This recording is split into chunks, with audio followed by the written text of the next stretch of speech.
So, I have filmed this video a time or two, but this is it. I am gonna just put this one out there for the humans to hear it. So,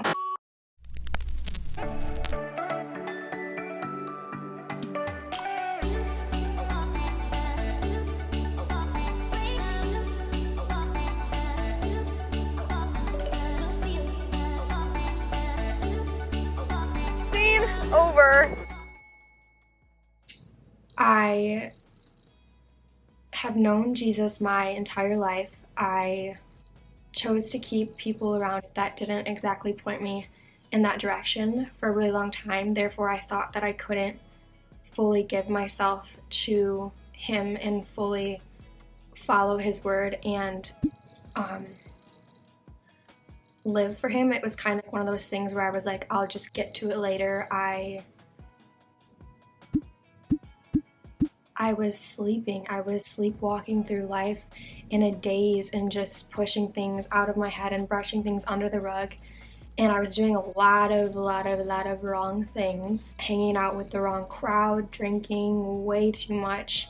When COVID happened, I kind of started to recognize the things in my life that were empty and they were leading me so far down a different path, and I started to understand that I had a lot of potential without those things in my life. And if I could just look to Jesus and say, I want your plan for me and I trust you and I give this all to you, I knew that I was gonna receive so many more blessings. And it wasn't even about like getting things though, it was more about I just trusted that he had more for me than where I was at that time.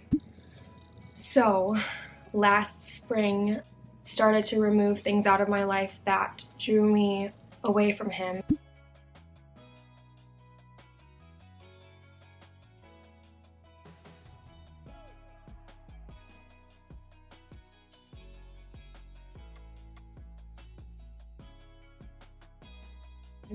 And I started listening to him and studying the word and kind of seeking, and I was very much in the middle. I didn't really have a job at the time, so I would be drunk all day on a boat or with whoever, and then there would be 20 minutes in the morning where I would read the Bible or something, and it was very much a lukewarm thing, completely lukewarm. It was like cool, but I was kind of planting seeds in my head here and there.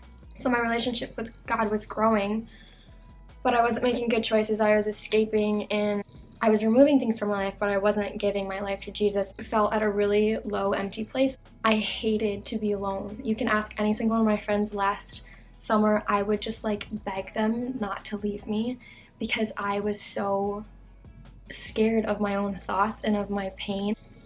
And then I slowly started to give myself more and more to Jesus and to his plan, and I almost started to see rewards from it, of me being obedient and me being faithful. And I was studying his word and praying, and I started to create that kind of like trust bond between me and him. It sounds stupid. Now that I know what I know, he shouldn't have to prove himself to me. He's God, but in a sense he did prove that I can trust him, and he constantly delivered, and he didn't leave me brokenhearted, and he was a friend and a father to me. In the last few months I have just been praying, and I was like, okay, well, what do you want me to do? What is your purpose for me? I want to go and be a disciple for you and lead other people to you and not to my glory. That's an empty hole. That's a different conversation, but that's just an empty cycle that's never going to be fulfilled. But now I want to live my life for Jesus, and I want to bring other people to him.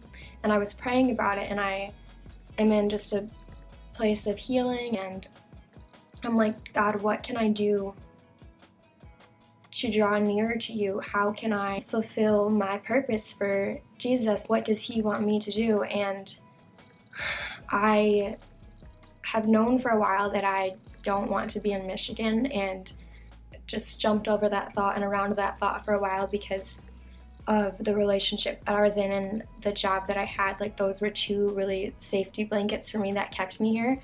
But I actually quit my job, and quitting this job was a huge deal for me because I'm a hairstylist, and it's not that I can't take this job anywhere else later down the road. It's not the occupation, it's the community that I've been shown and the love that I've been shown, and just the family and the group of girls that I've come to know that I know I don't think I'll ever be able to get that anywhere else. And it was really special to me, and something that I felt it was very much from God in a time when I had a lot of changes in every other category in my life and like my personal life, and this stayed consistent, and I had these people and I had these clients and these coworkers and these bosses that kind of helped me through the last 2 years.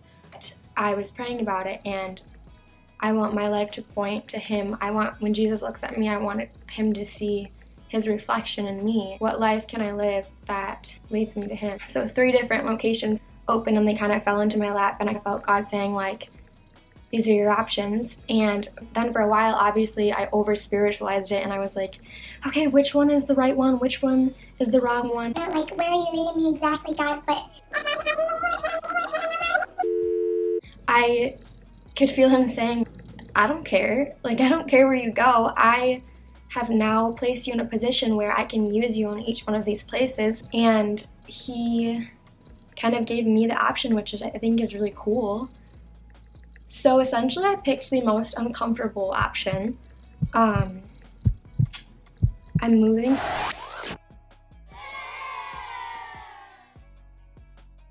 I'm gonna be very out of my comfort zone. I did buy a one-way ticket. Trust me, I'm terrified. I don't know what I'm doing. But yeah, so for now, we'll leave it at that.